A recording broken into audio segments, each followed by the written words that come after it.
While you were growing up, whether you were just a small kid, maybe 8, 9 years old, or you were a teenager already, did you ever encounter a situation in which you sensed inside of you that something is not right with the situation, but you couldn't put your finger on it to see what it was wrong about the situation? We all have been through such situations.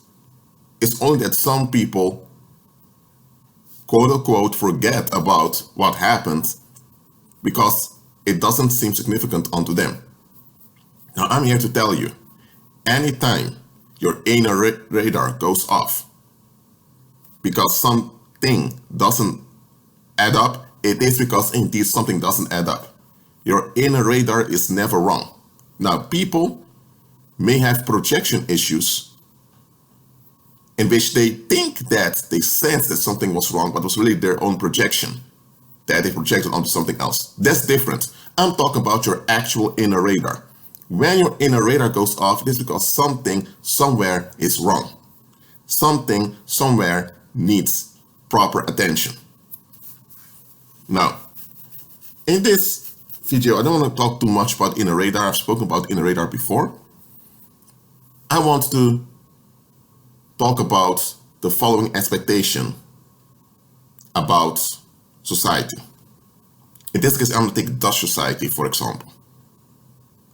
Atheism kind of became the norm in the Netherlands over time, even though you have many people that adhere to organized religion. Atheism is also a religion, but you get what I'm saying. Now, there was this individual years ago that explained to me, saying, Rashid, in Dutch society, you're allowed to have faith, you're allowed to believe in God or in spirits or whatever you want, but only if you leave it in your living room. The moment you step outside the door, you are in society, there is no religion, there's only unbelief, and it's only human beings amongst each other. So I heard this and I thought about it, but I never felt okay with this explanation, because I've noticed indeed that a lot of folks became annoyed when you talk about higher powers, God, spirits, and all of that. They just want to be left alone. So they expect you to leave your beliefs inside of your house, and when you're outside, you need to please them. And here's why I never felt at ease with this. Because I knew from a young age that the spirit world exists. Nobody could convince me otherwise. And I knew that as a human being, you are a vulnerable being. And as a vulnerable being, you need to have some backup.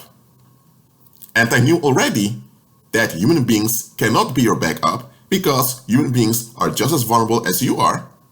And many of them are not even reliable. Many of them are even dangerous to be around. So I knew that a spiritual backup is necessary in daily life. So I was thinking, okay, so I need to leave my beliefs and my faith inside of the house. When I'm outside, I should be completely vulnerable so that people can have their way with me, because it's human beings amongst each other. So hold on. So if and this is just an example, this is not my situation, but let's say I'm a pagan and I believe in my ancestors. I think it's my ancestors, but it's really evil spirits, but I think they are my ancestors. But the spiritual cover works. And because the spiritual cover works, I'm not robbed outside, nobody looks for a fight with me, and nobody tries to scam me. But for the charm to work, I carry some necklace or something with me. So are you telling me I need to let my protection at home and embrace danger just to please people that don't care about me at the end of the day? And not only that, not only do they don't care about you, they can't even resurrect you if you die.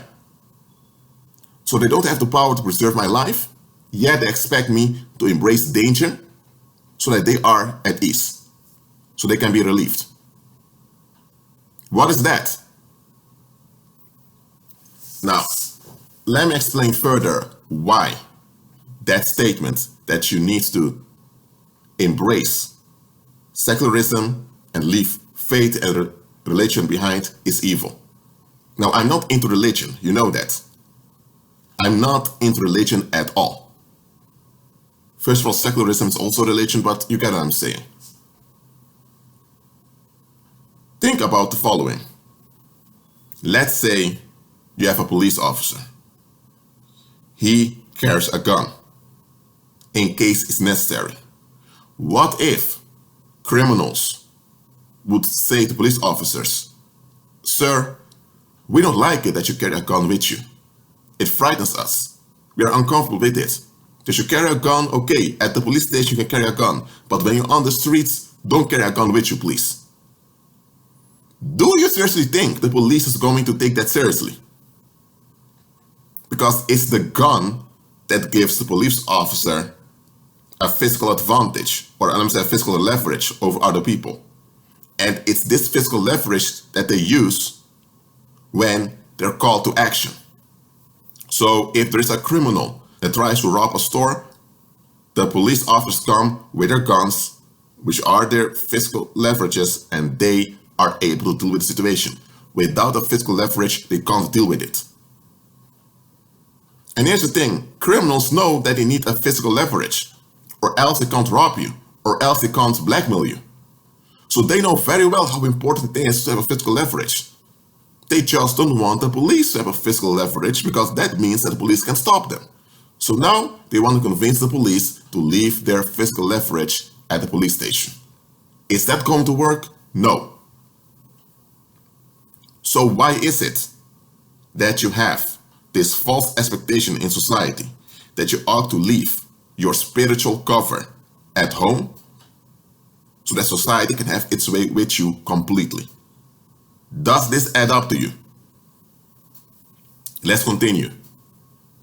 What if you hear on the news that no headscarves are allowed anymore in public? Now, many ethnic groups don't mind not wearing a headscarf. But if you talk to Muslims about this, they will take, hold on a minute, this part of our religion, we're not going to take this. And what you see going on in what they call the Western world now is that Muslims, because I'm using them as an example here, they are very practical. They see the bigger picture. And not every individual Muslim, but you get what I'm saying. Muslims in general, they see the bigger picture. So when laws are written that discriminates them, they act to counter it immediately. They don't sit down and just allow it to happen. Here's why. If people convince you that your natural self-expression is evil and you get along with it, soon they'll even decide whether you are worthy to be alive or not. And that is the plan from the beginning. Let me give an example. During the 1930s, there were decisions made in Nazi Germany that were not favorable towards Ashkenazi Jews. If it were just that, it would have been just that. However, because those public policies that were covertly against Ashkenazi Jews were not challenged successfully by the Ashkenazi Jews, the Nazi regime went further. Then you had Kristallnacht, when their businesses were looted. Then they became public enemy. And then, you know what happened afterwards. And it's not only with the Ashkenazi Jews that something like this happened. It happened worldwide with various minorities. First, you have a negative statement, which is an accusation towards the group. And if that negative statement is not challenged successfully, that negative statement will become a policy. And once it has become a policy, the violence of the government will back up that policy. And before you know it, you have genocide.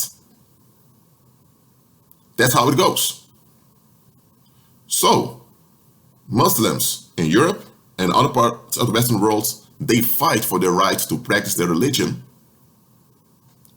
and they make plain that they will not bow down.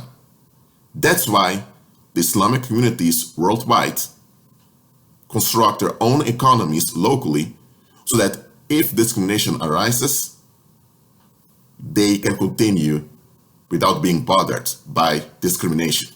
Now, they are affected by discrimination, but because they have their own Islamic supermarkets, Islamic schools, Islamic banks, Sharia courts, because they have everything of their own, they can continue to function even if the majority of the host country where they reside don't want them around.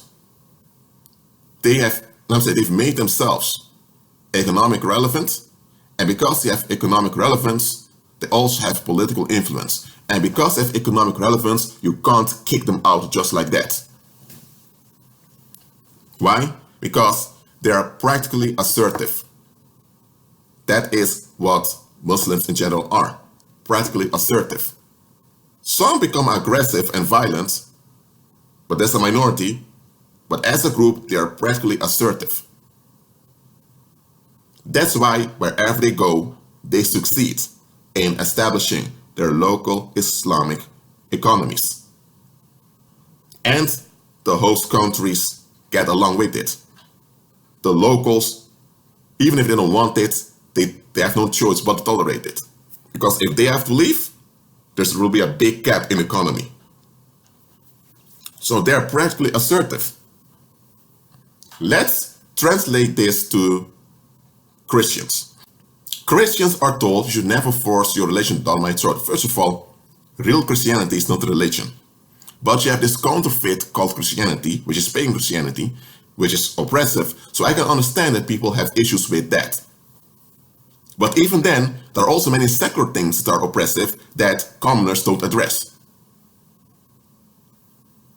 It's mainly because pagan Christianity at least mentions Christ that they have issues with it.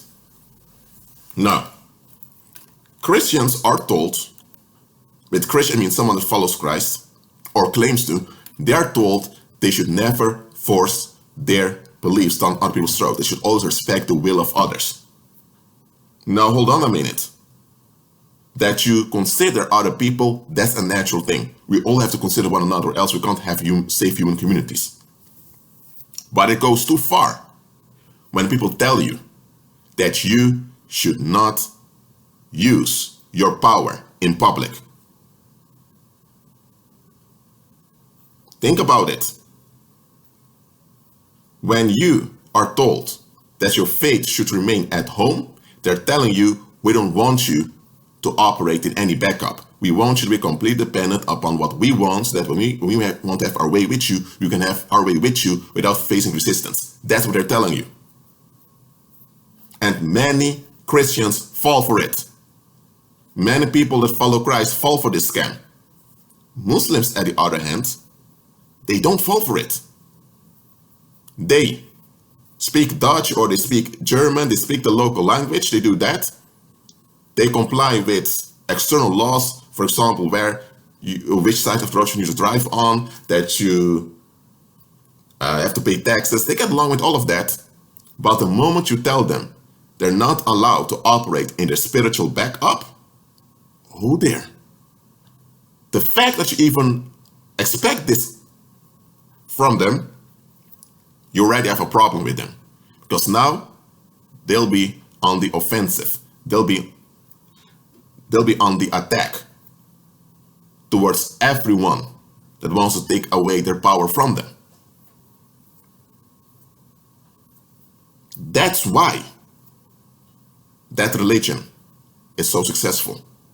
Now, believers, and those that follow Christ, we're not into religion. We're not supposed to be involved with religion anyway. But just to give the example, to illustrate onto you, the Islamic communities in general have far more courage than many people that claim to follow Christ. For example, Christians are told not to pray in public, and they misquote what Christ said about praying in public. Christ never said you can't pray in public, because Christ himself prayed in public, but he told us not to pray in public with with the wrong motivation. But now, you have Muslims praying in public.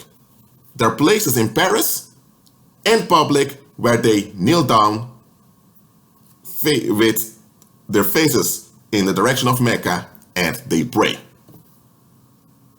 You may have Muslim children at schools. They separate themselves and they go to pray before they eat their dinner. They don't care whether they're bullied or not. They do it. How can it be that those who don't even follow Christ but are in religion, how can it be that they have more courage than believers who have the Holy Spirit? How can it be?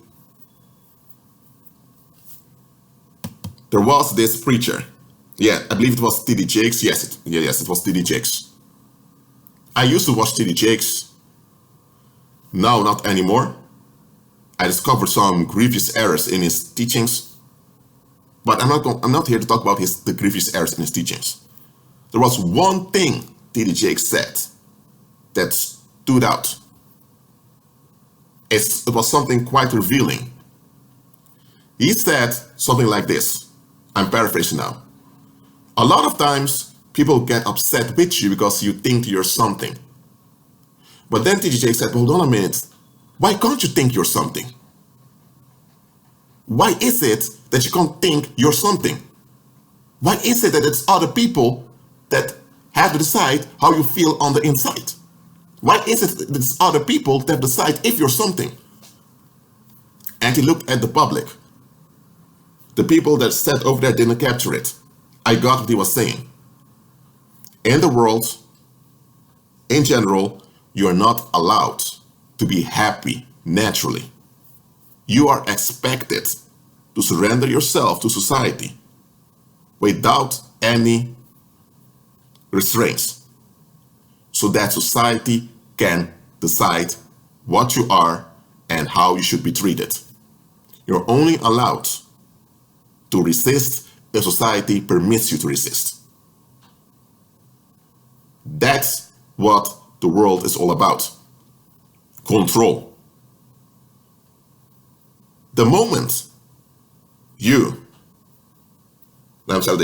moment you claim any type of glory or any type of natural entitlement, I'm not talking about narcissistic entitlements in which you want to control other people. I'm talking about the natural entitlements. Anytime you claim natural entitlements, for example, the right to be safe, the right to life, and the right to be taken care of, the moment you claim any natural entitlement, the moment you claim any natural happiness or natural joy, see how people are going to treat you. You'll get dirty faces. You'll be laughed at. They'll attack you. Why? Because you're not allowed to be something without the permission of society. That is what it's about. So you are expected to allow yourself to be blackmailed by society so they can have a grip on you. You don't allow this to happen, you're finished. Even small children experience this at home. When the parent who has issues they don't want to face, want to control the child to feel relieved, and the child refuses to allow the parent to control them, there's trouble. And some parents go so far that they even harm their children because they can't get the relief. And when the child complains, which a child should do because it's a dangerous situation, often the community around takes a side of the parent because they don't want to deal with it, they don't want to address the parents. So from a young age, you are conditioned to allow society to blackmail you so that others can have it easy. Let's think about the following, okay?